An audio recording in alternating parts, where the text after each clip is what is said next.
Hello, and welcome to the Artist Does Movie Reviews.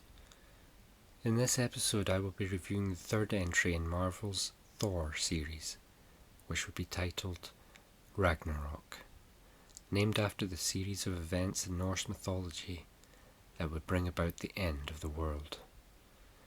Just a friendly warning that this review does contain some spoilers. This film would see the return of Chris Hemsworth, who by this point had really settled into the role of Thor, and also of Tom Hiddleston as Loki, who had faked his own death at the end of Thor: The Dark World, and was last seen impersonating Odin. Ragnarok opens at a breakneck pace, with Thor battling the giant Surtur, who is destined to bring about the destruction of Asgard. With Surtur quickly dispatched, we are then whisked away to Thor's homeworld, where he discovers Loki's subterfuge. Demanding that Loki takes him to Odin, we are then off to Earth, where we get what feels like an unnecessary cameo from Doctor Strange. Then we're on the road again. This time it's just a short trip to Norway, where we meet the real Odin. In a quick succession of events, Odin dies, Thor's hitherto unknown sister Hela shows up, destroys Mjolnir, and in an attempt to escape, Thor and Loki are thrown from the Bifrost to the chaotic world of Sakaar, where Thor has to battle a returning Hulk in a gladiator contest. Whilst this is going on, Hela arrives in Asgard and swiftly, a little too swiftly, seizes control. It's quite a lot to take in for the first 30 minutes, and it's to the director Taika Waititi's credit that all of that fits together so well. However, it's not without issues. The first scene gives a glimpse of the film's inability to keep a straight face through its more serious moments. Don't get me wrong, Ragnarok can be very funny.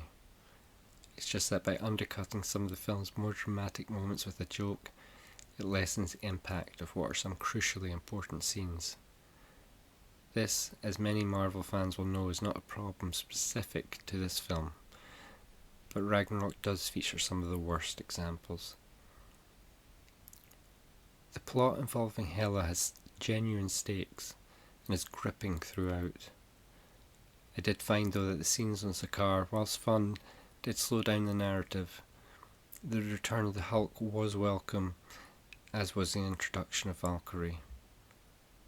These scenes also feature Thor's fellow gladiator Korg, voiced by director Taika Waititi, who has some amusing lines, but I found that he began to wear my nerves a little towards the end of the film.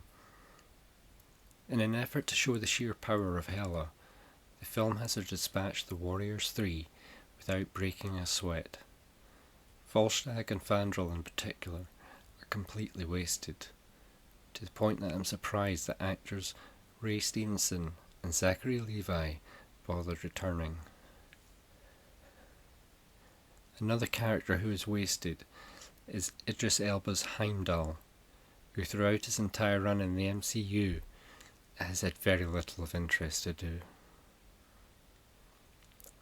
Thankfully, any negatives are vastly outweighed by positives here. There are some great casting decisions, with Cate Blanchett impressing as Hela, though I felt she was upstaged by an excellent Karl Urban as Scourge, who amongst all the craziness actually gets a decent character arc.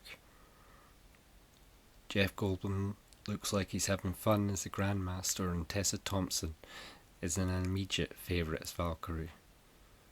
There are some impressive visuals on show here, and watching Thor flying towards his enemies to the tune of Led Zeppelin's Immigrant Song is a thrilling sight that will stay in your memory long after you finish watching the film. I found this to be one of the most entertaining entries in the MCU, but still yearned for something that was a little more tonally balanced. Well, maybe they'll get that right with the next film.